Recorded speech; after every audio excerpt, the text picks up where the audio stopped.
the presence of the Lord. परमेश्वर की उपस्थिति में होना कितने बड़े आनंद की बात है। You are all privileged people आप सभी गौरवान्वित लोग हैं, because the Lord has handpicked every one of you here क्योंकि आप जितने यहाँ पर हैं परमेश्वर ने आपको विशेष रीति से to चुना है become a prophet of God, कि आप परमेश्वर के भविष्यवक्ता to बने, become a prophetess of God. कि आप परमेश्वर की भविष्यवक्तिनी Do you बने। believe that? क्या आपको विश्वास है? As the Bible says, if you believe in the Lord Jesus Christ, जैसे कि बाइबल कहती है, यदि तुम प्रभु यीशु मसीह पर विश्वास करो you and your household will be saved. तो तुम और तुम्हारा घराना उद्धार पाओगे। Hallelujah. Hallelujah. Believe, dear friends. विश्वास करें प्रिय मित्रों, This will happen to your family also. आपके परिवार के साथ भी ऐसा ही होगा। Psalm 89 and 15. और यह वचन पाया जाता है भजन संहिता 89 उसके 15 पद में, Blessed are the one who know the joyful sound. क्या ही धन्य है वह जो आनंद के ललकार को पहचानता है। Blessed are those who walk in the light of his presence. धन्य है वे जो उसकी उपस्थिति की ज्योति में चलते हैं। You will walk in the light of the Lord. आप प्रभु की ज्योति में चलेंगे। Do you believe that? क्या आपको विश्वास है? Hallelujah. Hallelujah. You will have the joy of the Lord. आप प्रभु के आनंद को पाएंगे। That is the one which will bring all the blessings into our lives. और यही वो चीज है जिसके द्वारा हमारे जीवन में सब आशीषें आएंगी। The shout of the king is in the midst of us. राजा की ललकार हमारे मध्य में है। The king of Israel is in the midst of us. इस्राएल का राजा हमारे मध्य में है। You are a blessed people. आप धन्य लोग हैं।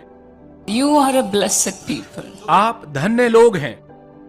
We need not have any fear over our lives. हमें अपने जीवनों के बारे में बिल्कुल भी डरने की आवश्यकता नहीं है। You will walk in the light of his presence. आप उसकी उपस्थिति की ज्योति में चलेंगे। All the 24 hours. 24 घंटे You will walk in the light of the Lord. आप प्रभु की ज्योति में चलेंगे। Amen. आमीन, Amen. आमीन। And today the Lord says to you, और आज प्रभु आपसे कहता है, as in Jeremiah 1:5, जैसे कि यिर्मयाह 1 अध्याय उसके 5 पद में लिखा है, Before I formed you in the womb, I knew you. गर्भ में रचने से पहले ही मैंने तुझ पर चित्त लगाया। Before you were formed, I set you apart. और उत्पन्न होने से पहले ही मैंने तेरा अभिषेक किया। I appointed you as a prophet to the nations. मैंने तुझे जातियों का भविष्यवक्ता ठहराया। The Lord has planned everything in our lives even before the foundation of the world. संसार की नींव रखे जाने से पहले ही परमेश्वर ने हमारे जीवन में हर चीज की योजना बनाई है। The Lord has set you apart. परमेश्वर ने आपको अलग किया है। The Lord has appointed already you as a prophet. परमेश्वर पहले ही आपको भविष्यवक्ता नियुक्त कर चुका है। We can never draw back from the Lord. हम कभी भी प्रभु से पीछे नहीं हट सकते। We can never say excuses to the Lord. हम कभी भी प्रभु के सामने बहाने नहीं बना सकते। The Lord will make you to prophesy. प्रभु आपके द्वारा भविष्यवाणी अवश्य कराएगा। When the Lord said this to Jeremiah, Jeremiah said, Lord, I do not know how to speak. जब प्रभु ने यिर्मयाह से यह बात कही तो यिर्मयाह ने कहा, प्रभु मुझे तो बोलना भी नहीं आता। I'm only a child. मैं तो अभी एक बालक ही हूँ। I'm only a young man. मैं तो जवान लड़का ही हूँ।